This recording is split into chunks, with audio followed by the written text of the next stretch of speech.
Hi everyone, welcome to PhD jobs and admissions. आज के इस वीडियो में हम एएमयू के 2018 की प्रीवियस ईयर क्वेश्चंस देखने जा रहे हैं on research methodology for your upcoming AMU PhD entrance examination.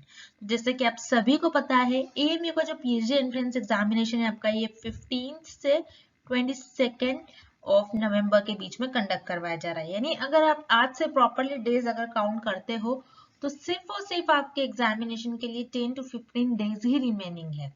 तो इन 10 to 15 डेज में आपको किस तरीके से पेपर वन, जो कि आपका रिसर्च मेथोडोलॉजी होता है, ठीक है, पेपर वन आपका होता है रिसर्च मेथोडोलॉजी, जिसमें आपको 40 एमसीक्यूज पूछा जाता है इस सेक्शन से।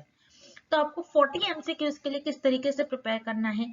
प्रीवियस ईयर क्वेश्चंस काफी इंपॉर्टेंट है कि आपको प्रीवियस ईयर क्वेश्चन से ही एग्जामिनेशन में 10 to 15 क्वेश्चंस रिपीट देखने मिलेगा। देन उसके बाद किस किस कॉन्सेप्ट पर एग्जामिनर आपको क्वेश्चंस दे सकते हैं, कहाँ से क्वेश्चंस पूछे जाने के चांसेस है, कितना टॉपिक पर कितने वेटेज होते हैं, कौन से टॉपिक पर ज्यादा फोकस दिया जाता है एग्जामिनेशन में, और कहाँ से क्वेश्चंस पूछे जाने के चांसेस है।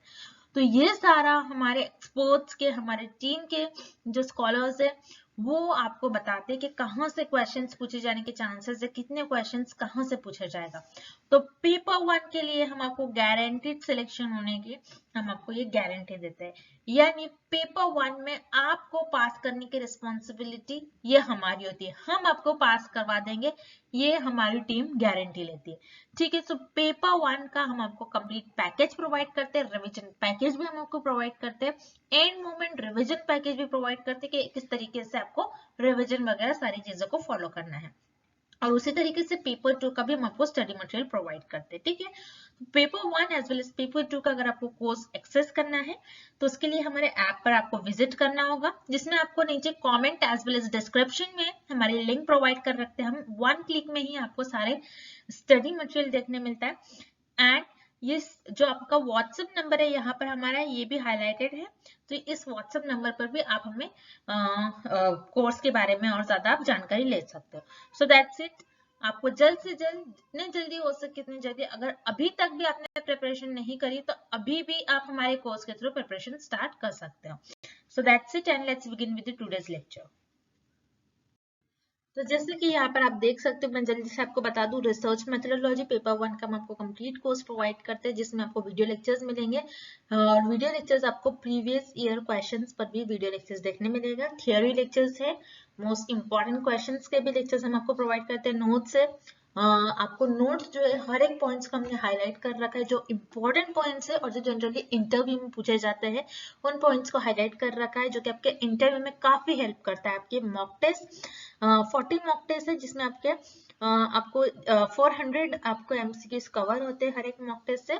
तो इस तरीके से 10 मॉक टेस्ट है, 40 into 10 इज 100, आपके 400 एमसीक्यूज यहाँ पर कवर होते हैं मॉक टेस्ट में, एंड 1500 प्रैक्टिस एमसीक्यूज पीडीएफ, जिसमें प्रीवियस ईयर क्वेश्चंस भी इन्वॉल्व है एएमयू के लिए। और ये जो सारा कंटेंट है आपको Hindi as well as English दोनों लैंग्वेजेस में देखने मिलेगा। अगेन, इसके लिए आपको स्क्रीन पर दिए गए नंबर पर व्हाट्सएप के थ्रू कांटेक्ट करना है, या फिर आप हमारे ऐप के थ्रू डायरेक्टली स्टडी मटेरियल को एक्सेस कर सकते हो, जिसके लिए लिंक हम आपको नीचे comment section as well as description में भी प्रोवाइड कर रखते हैं। और साथ ही साथ पेपर टू का भी हम आपको स्टडी मटेरियल प्रोवाइड करते हैं, नोट्स, मोस्ट एक्सपेक्टेड एमसीक्यूज, जिसमें कि आप सभी को पता है पेपर टू में नोट्स और एमसीक्यूज आपको बहुत इंपॉर्टेंट रोल प्ले करेगा। पेपर टू में हेल्प करेगा आपके मोस्ट इंपॉर्टेंट क्वेश्चन है, जो जनरली काफी सारी यूनिवर्सिटीज में पूछे गए पेपर टू के लिए। तो जिससे कि आप देख सकते हो स्क्रीन पर काफी सारे सब्जेक्ट्स हमने लिख रखा है, तो इन सारे सब्जेक्ट्स का आपको स्टडी मटेरियल हम प्रोवाइड करते हैं। इसके अलावा भी आपको किसी और सब्जेक्ट का स्टडी मटेरियल चाहिए तो आप हमें कॉमेंट कर बता सकते हो। सो पेपर टू के लिए भी स्क्रीन पर दिए गए नंबर पर आप डायरेक्टली हमें कांटेक्ट कर सकते हो, या फिर आप हमारे ऐप के थ्रू भी पेपर टू का स्टडी मटेरियल डायरेक्टली एक्सेस कर सकते हो। So that's it and let's begin with the MCQs. Grounded theory is often use in the formulation of. सो यहाँ पर हमें पूछ रहा है कि ग्राउंडेड थ्योरी हम किस चीज के फॉर्मुलेशन के लिए यूज करते हैं दिए गए ऑप्शंस में से। ओके, सो आपको इस क्वेश्चन के सॉल्व करने से पहले आपको बताना चाहिए कि ग्राउंडेड थ्योरी क्या होती है। सो ग्राउंडेड थ्योरी मतलब आप बहुत सारा डेटा जमा कर लेते हो, बहुत सारा डेटा आप कलेक्ट कर लेते हो। ओके, आपके पास बहुत ज्यादा क्वांटिटी में डेटा कलेक्ट होता है, फिर आप उस डेटा को एनालाइज कर आप क्या करते हो, थ्योरी डेवलप करते हो। ठीक है, ये होता है आपका ग्राउंडेड थ्योरी का मतलब। फिर से हम देखते हैं ग्राउंडेड थ्योरी बहुत इंपॉर्टेंट है, इस पर एग्जाम में कंपलसरी एक क्वेश्चन पूछा ही जा सकता है। सो याद रखिएगा, ग्राउंडेड थ्योरी का मतलब क्या होता है, जिसमें आप लार्ज क्वांटिटी में डेटा कलेक्ट करते हो और उस डेटा को एनालाइज करते हो और उस डेटा को एनालाइज कर कर थ्योरी डेवलप करते हो, थ्योरी को बनाते हो। तो यही होता है आपका ग्राउंडेड थ्योरी। अब ग्राउंडेड थ्योरी का यूज आप किस चीज के फॉर्मुलेशन के लिए करते हो, आपको ये बताना है इस क्वेश्चन में।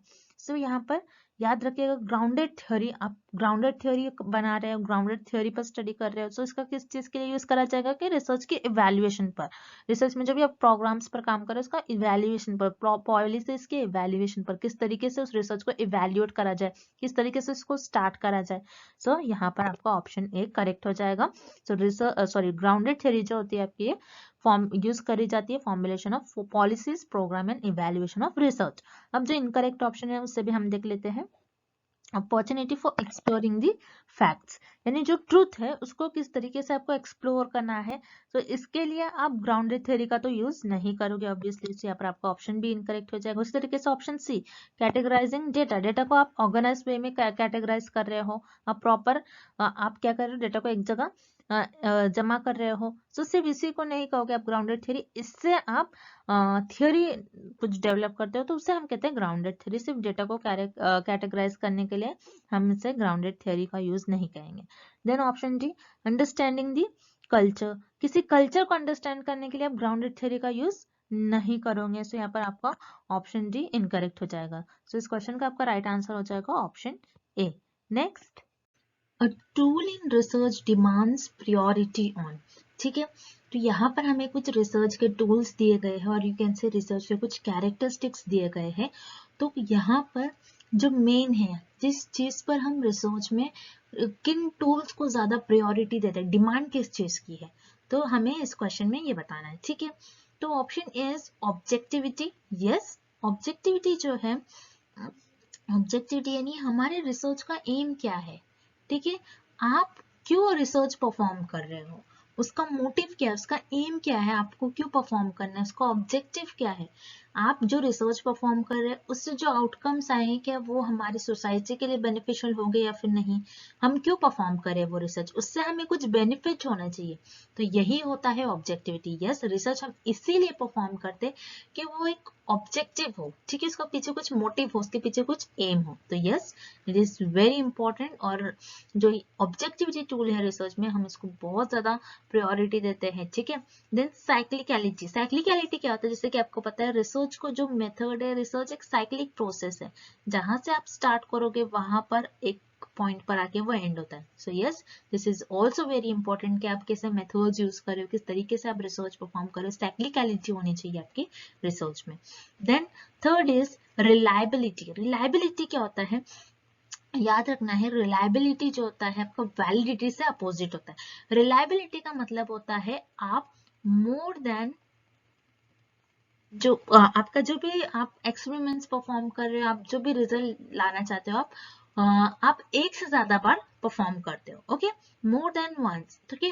यानी आप जो, जैसे मान लीजिए फॉर एग्जाम्पल के थ्रू हम समझते हैं, मान लीजिए आप वेइंग मशीन से वेट कर रहे हैं, ठीक है, आपका जो एक्चुअल वेट है, मान लीजिए आपका एक्चुअल वेट है 40 kg, ठीक है, और आपने क्या करा, ये देखा आपने कि ये जो वेइंग मशीन है ये रिलायबल है या फिर नहीं है। तो आपने क्या करा, इसी वेट मशीन से आपने 3 टाइम्स वेट करा, ठीक है, 3 टाइम्स वेट करा। तो फर्स्ट टाइम आपका रिजल्ट आ रहा है 38, second time again 38, again 38।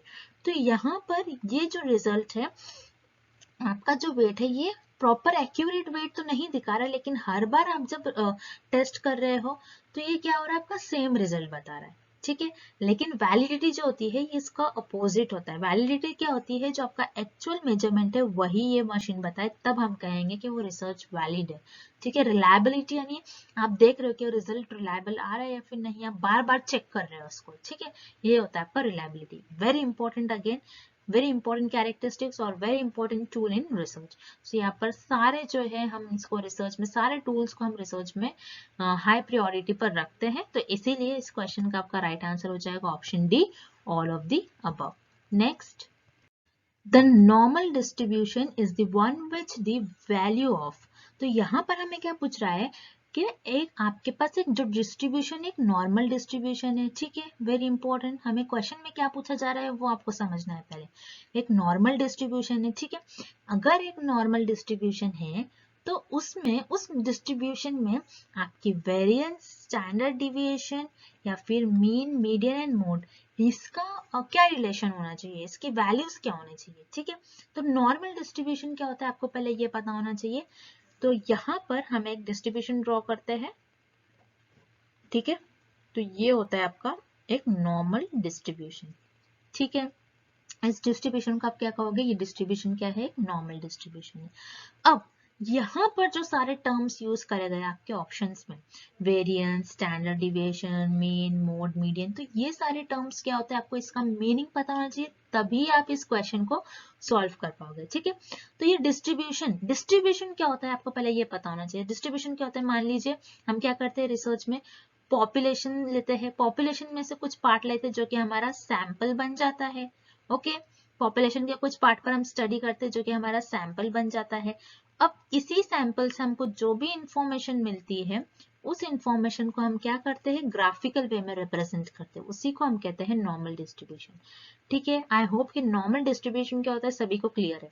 Then अब उसके बाद यहाँ पर आपको देखना है इस डिस्ट्रीब्यूशन में फर्स्ट हम ऑप्शन देखते हैं जिसमें जो टर्म्स यूज करे गए, वेरिएंस एंड स्टैंडर्ड डिविएशन। तो पहले हम देखेंगे स्टैंडर्ड डिविएशन क्या होता है। स्टैंडर्ड डिविएशन यानी यहाँ पर आपका सेंट्रल में मीन होगा, यानी आपकी ज्यादातर वैल्यू जो आपके इस डिस्ट्रीब्यूशन की है इस पार्ट पर लाई करेगी, ठीक है। तो आपका जो डेटा है इस तरीके से स्प्रेड आउट है, ठीक है। तो स्टैंडर्ड डिविएशन बताता है आपका डेटा मीन से कितना स्प्रेड है, ठीक है। तो ये होता है आपका स्टैंडर्ड डिविएशन। अब वेरिएंस क्या होता है, वेरिएंस जो होता है आपका ये होता है स्टैंडर्ड डिविएशन का स्क्वायर, ठीक है, वेरी सिंपल। स्टैंडर्ड डिविएशन यानी आपका डेटा मीन से कितना स्प्रेड है, ठीक है, और वेरिएंस क्या होता है, स्टैंडर्ड डिविएशन का स्क्वायर। देन मोड क्या होता है, आपके डेटा में जो सबसे ज्यादा बार वैल्यूज रिपीट हो रही है। मीडियन होता है आपके डेटा की सेंट्रल वैल्यू, ठीक है, सेंटर या फिर मिडिल वैल्यू। एंड मीन क्या होता है, आपके डेटा का एवरेज वैल्यू, ठीक है। तो याद रखिएगा जब भी आपका डिस्ट्रीब्यूशन एक नॉर्मल डिस्ट्रीब्यूशन है तो देखेंगे आप, अगर मैं इस ग्राफ को दो इक्वल पार्ट्स में कट कर दूं तो ये मेरा हो जाएगा सेंट्रल पार्ट, ठीक है, ये मेरा क्या होगा, सेंट्रल पार्ट, जिसे हम कहते हैं मीडियन यानी सेंटर। तो ये हो जाएगा आपका मीडियन इस केस में। मीन भी इधर ही आएगा क्योंकि आपकी ज्यादातर वैल्यूज किस एरिया में लाई कर रही है, इस एरिया में, ठीक है। तो ये क्या हो गया आपका, ये भी हो गया आपका मीन हो गया, ठीक है। अब मोड क्या है, होता है मोड कि आपकी ज्यादातर वैल्यू किधर लाई कर रही है, ठीक है। ज्यादातर वैल्यू यानी जैसे मान लीजिए आपके पास एक इंफॉर्मेशन है, आपके सैंपल की इंफॉर्मेशन कुछ इस तरीके से कि आपने 7th स्टैंडर्ड के स्टूडेंट्स के कुछ अपने 5 स्टूडेंट्स के कुछ स्कोर्स लिए, किसी के 80 है, किसी के 85 है, एक स्टूडेंट्स के अगेन 80 है, देन दूसरे के अगेन 80 है और किसी का 89 है। तो जैसे कि आप देख रहे हो यहाँ पर इस डेटा में 80 जो वैल्यू सबसे ज्यादा बार रिपीट हो रही है, तो यहाँ पर लाई करेगी आपकी 80 वैल्यू, ठीक है। तो आपका जो है मोड भी इसी एरिया में लाई करेगा। तो याद रखना है जब भी आपका डिस्ट्रीब्यूशन एक नॉर्मल डिस्ट्रीब्यूशन हो तो उस केस में आपके जो मीन की वैल्यू होगी, मीडियन की वैल्यू होगी और मोड की वैल्यू होगी, ये क्या होगी आपकी, सेम होगी, ठीक है। तो इसीलिए इस क्वेश्चन का करेक्ट ऑप्शन हो जाएगा option C, mean, median and mode क्या हो गया इस केस में, सेम, ठीक है। नेक्स्ट, तो अगेन इस क्वेश्चन में हमें बताया जा रहा है कि पूछा जा रहा है कि मीन, मीडियन एंड मोड ये क्या होते हैं, ठीक है। सो मीन, ठीक है, मीन यहाँ पर क्या होगा और मीडियन एंड मोड ये तीनों भी क्या होते हैं, वेज ऑफ सैम्पलिंग होते हैं। नहीं, जैसे वेज ऑफ सैम्पलिंग का मतलब क्या हो जाएगा, टाइप्स ऑफ सैम्पलिंग, ये सैंपल कलेक्ट करने का मेथड नहीं होता है आपका, ठीक है। तो मीन, मीडियन एंड मोड क्या होते हैं, ये होते हैं आपके मेजर्स ऑफ सेंट्रल टेंडेंसी, ठीक है। यानी आपने जो भी इंफॉर्मेशन, जो भी आपके मेजर्स है वो आप किस तरीके से आपको मिल रहे हैं वो मेजरमेंट्स, ठीक है, वो आपके ग्राफ की सेंट्रल टेंडेंसी को रिप्रेजेंट करता है। मीन कितनी ज्यादा वैल्यूज आपकी कहाँ लाई कर रही है, ठीक है, एवरेज वैल्यू, एवरेज स्टूडेंट्स की वैल्यू कहाँ लाई करेगी, ठीक है। फॉर एग्जांपल यहाँ पर हमने कुछ स्टूडेंट्स का अगर डेटा लिया है तो यहाँ पर मीन क्या होगी इस केस में कि मीन आपकी एवरेज वैल्यू होगी, मीडियन सेंटर वैल्यू होगी, मोड सबसे ज्यादा बार जो रिपीट हो रही है, तो इसे हम कहते हैं मेजर्स ऑफ सेंट्रल टेंडेंसी, जो आपकी ग्राफ की सेंट्रल टेंडेंसी को मेजर करे, ठीक है, ना कि आपके मेजर्स ऑफ डिविएशन। डिविएशन यानी आपका ग्राफ किस तरीके से डिविएट है, क्या लेफ्ट साइड में डिविएट हो रहा है, क्या राइट साइड में डिविएट हो रहा है, तो इसे हम कहते हैं measures of deviation. Measures of control tendency no, यहाँ पर आप ये नहीं बता रहे हो कि आप किस तरीके से आपके टेंडेंसी को कंट्रोल कर रहे हो, तो यहाँ पर जो है मीन, मीडियन एंड मोड जो है मेजर्स ऑफ सेंट्रल टेंडेंसी है, ठीक है, वेरी सिंपल क्वेश्चन। तो यहाँ पर ना ही वेज ऑफ सैम्पलिंग है, ना ही मेजर्स ऑफ डिविएशन है, ना ही मेजर्स ऑफ सेंट्रल टेंडेंसी है, तो इसीलिए आपके इस क्वेश्चन का राइट आंसर हो जाएगा option D, none of the above, ठीक है। Next, a type of probability sampling method, ठीक है, तो यहाँ पर इस क्वेश्चन में हमें क्या बताया जा रहा है कि कौन से ऑप्शन में हमें दिए गए ऑप्शंस में से कौन से ऑप्शन में हमें प्रोबेबिलिटी सैम्पलिंग मेथड का हमें टाइप दिया गया है, ये आपको बताना है, ठीक है। जैसे कि आपको पता है सैम्पलिंग में 2 टाइप्स ऑफ सैम्पलिंग मेथड होते हैं, एक होता है प्रोबेबिलिटी मेथड एंड सेकेंड होता है नॉन प्रोबेबिलिटी मेथड, ठीक है। प्रोबेबिलिटी मेथड क्या होता है, जिसमें रिसर्चर्स जो है उनकी पॉपुलेशन जो है बेसिकली होमोजीनियस होती है, ठीक है। यहाँ पर रिसर्चर्स जो है रैंडमली अपने पॉपुलेशन में से मेंबर्स को सिलेक्ट करते हैं, अपने सैंपल्स को सिलेक्ट करते हैं। लेकिन नॉन प्रोबेबिलिटी सैम्पलिंग में रिसर्चर्स क्या करते हैं, अपने कन्वीनियंस, अपने जजमेंट, अपने सुविधा के अनुसार, ठीक है, जो उनको लगता है कि हमारे लिए इजी है, वही पॉपुलेशन में से मेंबर्स को वो चुनते हैं, तो इसे हम कहते हैं नॉन प्रोबेबिलिटी सैम्पलिंग। अब यहाँ पर जैसे कि आप देखोगे option B convenience, option C snowball and option D purposive, ये तीनों भी जो है ये होते हैं आपके नॉन प्रोबेबिलिटी सैम्पलिंग। यानी कन्वीनियंस में आप क्या करते हो, रिसर्च अपनी कन्वीनियंस के अकॉर्डिंग अपने पॉपुलेशन में से मेंबर्स को चुनते हैं। स्नोबॉल में क्या होता है, स्नोबॉल में रिसर्च अपने कन्वीनियंस के हिसाब से 2 to 3 मेंबर्स को सिलेक्ट कर लेंगे। अब इन्हीं जो मेंबर्स है जिनको रिसर्चर ने सिलेक्ट करा है, इन्हीं मेंबर्स को बोलेंगे और आगे मेंबर्स लेके आओ, तो ये और आगे रिसर्च के लिए मेंबर्स लेके आएंगे, ठीक है, तो ये आगे और किसी और मेंबर्स को लेकर आएंगे, तो इस तरीके से स्नोबॉल सैम्पलिंग होती है, जिसे हम चेन सैम्पलिंग भी कहते हैं, ठीक है। देन उसके बाद है purposive, again purposive sampling, word से ही मीनिंग है, रिसर्चर यहाँ पर अपने पर्पस के अकॉर्डिंग, उनका जो स्टडी का पर्पस है उसके ही अकॉर्डिंग पॉपुलेशन में से मेंबर्स को चुनेंगे। तो यहाँ पर कन्वीनियंस, स्नोबॉल एंड पर्पसिव ये जो होते हैं नॉन प्रोबेबिलिटी मेथड के टाइप होते हैं, लेकिन यहाँ पर जो क्लस्टर सैम्पलिंग है ये होता है आपका प्रोबेबिलिटी मेथड, सैम्पलिंग मेथड, ठीक है।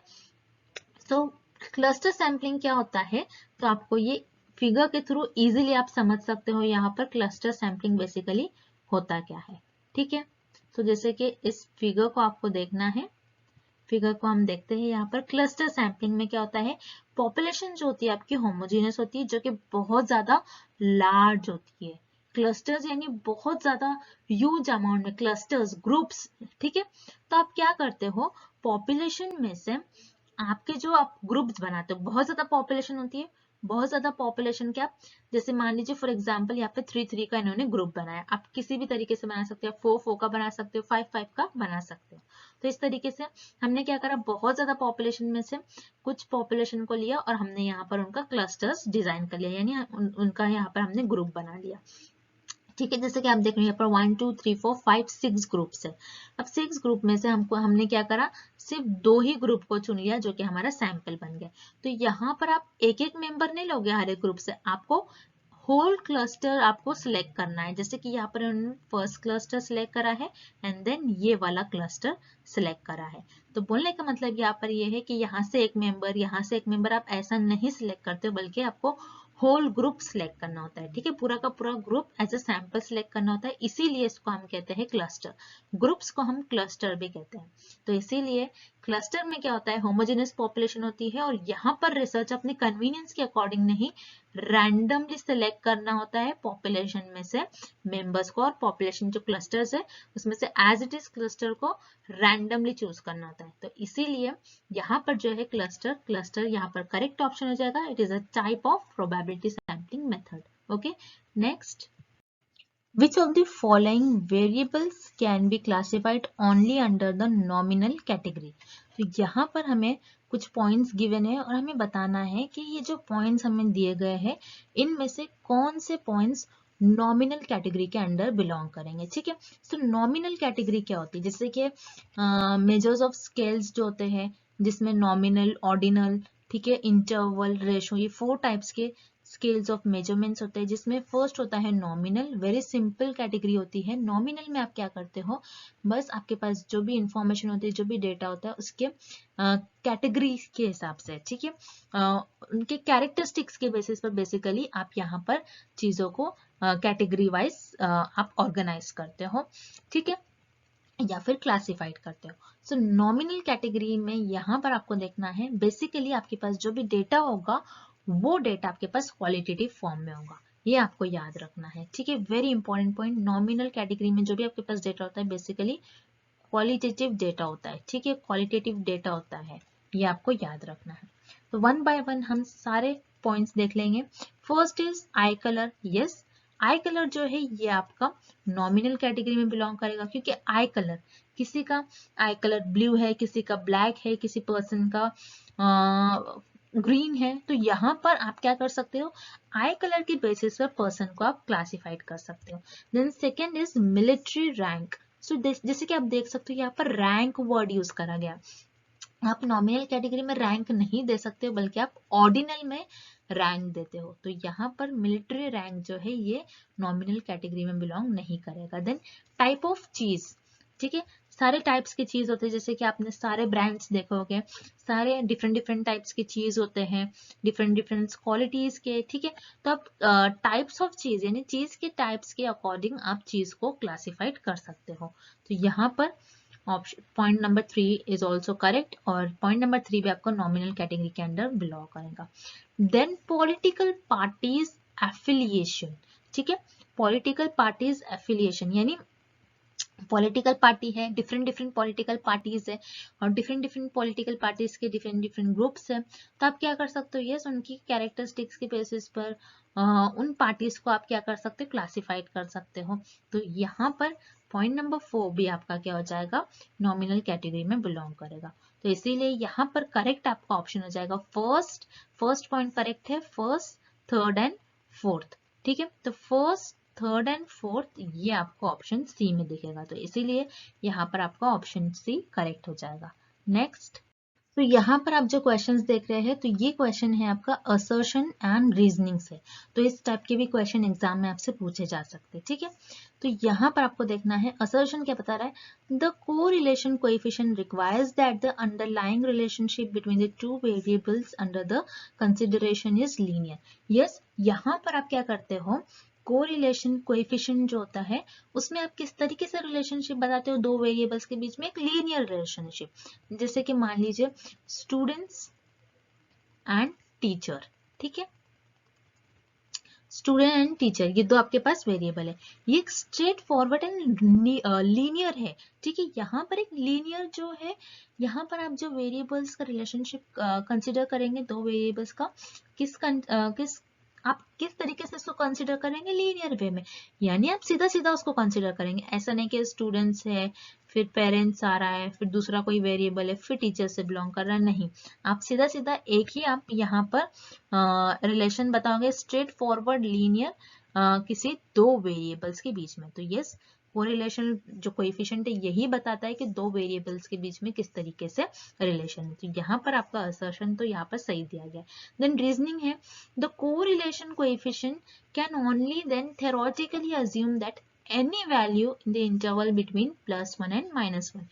यह जैसे कि कोरिलेशन कोएफिशिएंट क्या बताता है हमें कि वेरिएबल्स की वैल्यू या तो +1 होगी या तो -1 होगी. ठीक है, +1 क्या होता है, +1 होता है परफेक्ट पॉजिटिवली कोरिलेशन. ठीक है, यानी वेरिएबल्स किस तरीके से एक दूसरे से कोरिलेटेड है, परफेक्टली. ठीक है, यानी अगर एक वेरिएबल इंक्रीज हो रहा है दूसरा भी सेम डायरेक्शन में मूव कर रहा है तो आप क्या कहोगे, ये जो दोनों वेरिएबल है परफेक्टली पॉजिटिव कोरिलेशन है. एक दूसरे से इनके बीच में किस तरीके से कोरिलेशन है, positive correlation. Negative correlation sorry -1 यानी क्या, negative correlation. Okay, perfect negative correlation, यानी अगर आपका एक वेरिएबल ऊपर जा रहा है, दूसरा वेरिएबल नीचे की तरफ आ रहा है, यानी दोनों किस तरीके से है, अपोजिट डायरेक्शन में वेरिएबल्स मूव कर रहे, तो आप उससे क्या कहोगे, नेगेटिव कोरिलेशन। तो यस, रीजनिंग में भी आपको जो सेंटेंस दिया गया है, it is also true, it is also correct. ठीक है, तो इसीलिए इस क्वेश्चन का आपका करेक्ट ऑप्शन हो जाएगा, आपका असर्शन भी सही है, रीजनिंग जो स्टेटमेंट दिया गया है वो भी करेक्ट है, तो इसीलिए इस क्वेश्चन का आपका करेक्ट ऑप्शन हो जाएगा both assertion and reasoning are true. Okay, next question. So इस क्वेश्चन में हमें क्या पूछा जा रहा है, the distribution shown in the diagram indicates. So ये हमें कुछ इस तरीके से डायग्राम यहाँ पर दी गई है और हमें बताना है कि जो डिस्ट्रीब्यूशन है ये क्या इंडिकेट कर रहा है, क्या पॉजिटिव स्क्यूड है, नेगेटिव स्क्यू है, नॉर्मल डिस्ट्रीब्यूशन है, या फिर इनमें से कुछ भी नहीं है। तो याद रखना है, जैसे कि आपको मैं सिंपल मेथड बता दूं, यहाँ पर आपका जो डेटा है, यहाँ से आपका डेटा लेफ्ट साइड की तरफ जो है ज्यादातर झुक रहा है, यानी ज्यादातर वैल्यूज आपके इस रीजन में लाई कर रही है। ठीक है, अगर आपका जो डेटा है लेफ्ट साइड में ज्यादातर झुका हुआ है, तो उससे हम कहते हैं, उस डिस्ट्रीब्यूशन को कहते हैं हम नेगेटिव स्क्यू। और पॉजिटिव स्क्यू किस तरीके से, किस डिस्ट्रीब्यूशन को कहोगे, जो कि राइट साइड में स्क्यूड है। ठीक है, यानी राइट साइड में अगर आपका डेटा कुछ इस तरीके से, यानी आपका डेटा अगर आपका डिस्ट्रीब्यूशन अगर कुछ इस तरीके से होता है आपका डायग्राम, तो वो उस केस में होता है पॉजिटिव स्क्यू। और नेगेटिव स्क्यू हम क्यों बोल रहे हैं, क्योंकि यहाँ पर आपका जो डेटा है लेफ्ट साइड में ज्यादातर झुका हुआ है, लेफ्ट साइड में आपका डेटा ज्यादातर स्प्रेड आउट है, तो इसीलिए इसे हम कहते हैं नेगेटिव स्क्यू। और नॉर्मल डिस्ट्रीब्यूशन तो आप सभी को पता है, नॉर्मल डिस्ट्रीब्यूशन आपका कुछ इस तरीके से डेटा होगा। ठीक है, और डायग्राम होगी आपकी नॉर्मल डिस्ट्रीब्यूशन की। तो ये जो डिस्ट्रीब्यूशन है आपका, ये एक नेगेटिव स्क्यूड डिस्ट्रीब्यूशन है, क्योंकि यहाँ पर नेगेटिव साइड में आपकी ज्यादातर वैल्यू लाई करेगी। तो इसीलिए इस क्वेश्चन का आपका करेक्ट ऑप्शन हो जाएगा option B, negative skew. Okay, next, key characteristics of experimental research design are. ठीक है, तो यहाँ पर हमें एक्सपेरिमेंटल डिजाइन की बेसिकली जो मेन कैरेक्टरिस्टिक्स है उसके बारे में पूछा जा रहा है। Option 1 is randomisation. यस, अगर आप एक्सपेरिमेंटल रिसर्च परफॉर्म करते हो तो उसमें जो आप वेरिएबल्स चूज करते हो, ठीक है, जो आप वेरिएबल्स लोगे और जिस फैक्टर्स पर आप रिसर्च करते हो, तो उसको वो जो आप वेरिएबल्स लोगे और किसी चीजों पर आप रिसर्च कर रहे हो, तो उसके लिए आपको क्या होगा, रैंडमाइजेशन, रैंडमली आपको सिलेक्ट करना होगा वेरिएबल्स को। ठीक है, देन यहाँ पर आपका जो है second, control of extraneous variable. Yes, it is also an की कैरेक्टर ऑफ एक्सपेरिमेंटल रिसर्च। ठीक है, कंट्रोल ऑफ एक्सट्रेनियस वेरिएबल, जैसे कि आपको पता है जब भी हम रिसर्च करते हैं independent variable and dependent variable के बीच में, इंडिपेंडेंट वेरिएबल का हम इफेक्ट देखते हैं डिपेंडेंट वेरिएबल पर। तो इस स्टडी में क्या होता है, समटाइम्स एक्सट्रेनियस वेरिएबल यानी एक्स्ट्रा वेरिएबल आते हैं जो कि हमारे स्टडी का पार्ट नहीं होते, लेकिन वो हमारे स्टडी को अफेक्ट करते हैं। तो इसीलिए रिसर्चर को एक्सट्रेनियस वेरिएबल को कंट्रोल करना ही पड़ता है, बहुत जरूरी होता है। तो यहाँ पर randomisation, control of extraneous variable, ये दोनों भी मेन कैरेक्टर है एक्सपेरिमेंटल रिसर्च के। Option 3 is manipulation. It is also the main characteristics of or key characteristics of experimental research. ठीक है, मैनिपुलेशन क्या होता है, चेंजेस, हेर फेर करना। जैसे कि आपको पता है एक्सपेरिमेंटल रिसर्च में जो इंडिपेंडेंट वेरिएबल होता है, इसको रिसर्च अपने रिसर्च में क्या करते हैं, मैनिपुलेट करते हैं, यानी उसमें चेंजेस करते हैं, उसमें हेरफेर करते हैं, ये देखने के लिए वो किस तरीके से डिपेंडेंट वेरिएबल पर अपना इफेक्ट दिखा रहा है, अपना इफेक्ट दिखा रहा है। ठीक है, तो यहाँ पर basically randomisation, control of extraneous variable and manipulation, ये जो तीनों भी है, ये रिसर्च में और एक्सपेरिमेंटल रिसर्च के मेन कैरेक्टरिस्टिक्स है। याद रखना आपको, एक्सपेरिमेंटल रिसर्च के की कैरेक्टरिस्टिक्स आपके तीनों भी होते हैं, तो इसीलिए इस क्वेश्चन का आपका करेक्ट ऑप्शन हो जाएगा option D, all of the above. Okay, next. ठीक है, तो यहाँ पर हमें इस क्वेश्चन में मैच करना है लिस्ट 1 को विथ लिस्ट 2। ओके, तो लिस्ट 1 हमें यहाँ पर क्या दी गई है, लाइकर्ट स्केल। लाइकर्ट स्केल जिसे हम 5 पॉइंट स्केल भी कहते हैं। ठीक है, लाइकर्ट स्केल क्या होता है, 5 पॉइंट स्केल। अब यहाँ पर जो टाइप्स ऑफ स्केल्स होते हैं आपकी लाइकर्ट, ठीक है, जो सारे टाइप्स ऑफ स्केल्स है, चिपेट टेबल क्या होता है, ये डिटेल में मैंने इन सारे टाइप्स ऑफ स्केल्स पर लेक्चर में आपको डिटेल में एक्सप्लेन करा है, तो आपको वो सेशन मेरा देखना है। ठीक है, तो लाइकर्ट स्केल क्या होते हैं? 5 पॉइंट स्केल होते हैं, जिसमें आप बताते हो कि आपको बेसिकली एक क्वेश्चनर दिया जाता है जिसमें लिस्ट ऑफ क्वेश्चंस होते हैं, जिसमें आपको बताना होता है कि आप अग्री हो रहे हैं उस स्टेटमेंट से, आप डिसअग्री हो रहे हो उस स्टेटमेंट से, या फिर आप अग्री हो, आप स्ट्रांगली अग्री हो या फिर नहीं हो। तो यहाँ पर आपके पास जो भी इंफॉर्मेशन होती है लाइकर्ट स्केल में, तो ये क्या होती है? क्वालिटेटिव टाइप की होती है, आपको उसमें अग्री या फिर डिसअग्री बताना होता है, ठीक है। तो लाइकर्ट स्केल ये क्वालिटेटिव अप्रोच होती है। तो फर्स्ट का हो गया हमारा third. Second, Tippett table. Tippett table क्या होता है? याद रखना, कोई टिपेट टेबल होता है आपका जिसमें आप 4 पॉइंट्स और 4 डिजिट नंबर जो है रैंडमली सिलेक्ट करते हो, तो इसे हम कहते हैं रैंडम सैम्पलिंग। क्योंकि क्या होता है, टिपेट टेबल में आप जो 4 डिजिट नंबर है उसको किसी भी तरीके से रैंडमली आप टिपेट टेबल, ऐसा होता है एक टेबल होता है जिसमें बहुत सारी 4 डिजिट नंबर्स की वैल्यू होती है। अब यहाँ पर अगर आप सैम्पलिंग मेथड यूज करिए या फिर कोई आप बेसिकली सैंपल्स पे ही रिसर्च करते हो, तो आप टिपेट टेबल से कुछ भी वैल्यू आप सिलेक्ट कर सकते हो रैंडमली, ठीक है। Then after that quota sampling, ठीक है। कोटा क्या है? एक सैम्पलिंग है जिसके थ्रू आप रिसर्च में आपके सैंपल सेलेक्ट करते हैं, नॉन प्रोबेबिलिटी टाइप की सैम्पलिंग होती है कोटा सैम्पलिंग। देन यहाँ पर पॉइंट 4 है स्टैटिस्टिकल इन्फेरेंस। स्टैटिस्टिकल इन्फेरेंस यानी कुछ ऐसा आपके पास थ्योरी होगी, ठीक है, आपके पास कुछ स्टेटमेंट होगा जिसके बेसिस पर आप कुछ गेसेस दोगे, ठीक है, आप कुछ जजमेंट करोगे, ठीक है। तो स्टैटिस्टिकल इन्फरेंस बेसिकली क्या होता है? हाइपोथेसिस होता है। क्योंकि हम, जैसे कि आपको पता है हाइपोथेसिस क्या होता है, हाइपोथेसिस बेसिकली रिसर्चर गेसेस करते हैं अपने नॉलेज के अकॉर्डिंग, उनको जितनी भी नॉलेज होती है उनके बेसिस पर वो गेसेस करते हैं और उसी गेसेस को अपनी रिसर्च में टेस्ट करते हैं। एक टेंटेटिव स्टेटमेंट होता है, तो उसी को हम कहते हैं स्टैटिस्टिकल इन्फेरेंस, ठीक है। तो जैसे कि आप यहाँ पर देख रहे हो फर्स्ट का थर्ड पॉइंट है, ठीक है, फर्स्ट का थर्ड हमें डायरेक्टली ऑप्शन नंबर 4 में दिया गया है। तो अगर आपको जैसे फर्स्ट का आंसर आ रहा है, ठीक है, सेकंड का भी अगर आ रहा है, क्योंकि सेकंड का 4 दिया है, तो आप इस तरीके से अगर आप एक भी गेस करते हो आंसर, तो आप इजीली ऑप्शंस को मार्क कर सकते हो, ठीक है। तो ऑप्शन सारा में बहुत डिफरेंट दिया गया है, तो आपको अगर एक भी आंसर आ रहा है, तो आपको एक भी आंसर अगर आ रहा है मैच द फॉलोइंग से, तो आप करेक्ट आंसर डायरेक्टली मैच कर सकते हैं। तो इसीलिए इस क्वेश्चन का आपका करेक्ट ऑप्शन हो जाएगा पॉइंट नंबर और ऑप्शन 4, फर्स्ट का थर्ड, सेकंड का फोर्थ एंड थर्ड का फर्स्ट एंड लास्ट फोर्थ का सेकंड, ठीक है। तो इस तरीके से आपका जो पेयर है लिस्ट 1 से हमने लिस्ट 2 मैच कर दिया। So that's it and thank you for watching this video, see you tomorrow.